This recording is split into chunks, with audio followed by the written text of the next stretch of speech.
Hamas released more hostages on the 5th day of a temporary truce in the war in Gaza. As Natalie Brand reports from the White House, international mediators are working to extend the ceasefire between Israel and Hamas again before it's set to end on Wednesday. More than 7 weeks after the gruesome terror attacks, Israelis found something to cheer about on Tuesday. The crowd celebrated as vehicles carrying the latest group of freed hostages arrived in the Jewish state. On day 5 of the temporary pause in the war, Hamas released 10 Israelis, 9 women, and a 17-year-old girl, plus 2 Thai foreign nationals.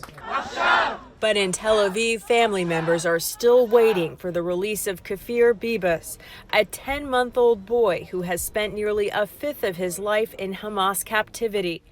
Israel, which vows to resume the war to crush Hamas after the pause ends, freed 30 prisoners. The ceasefire deal is set to run out on Wednesday, but could be extended again. That would also provide an extended window to bring more humanitarian aid into Gaza. CIA Director William Burns traveled to Doha, and Secretary of State Antony Blinken is scheduled to return to Israel and the West Bank later this week as the U.S. continues diplomatic efforts to work to secure the release of all hostages, including men and soldiers.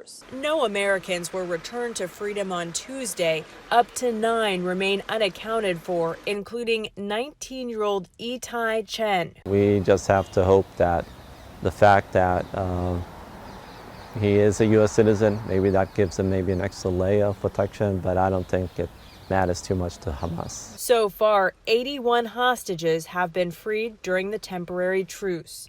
Natalie Brand, CBS News, Washington.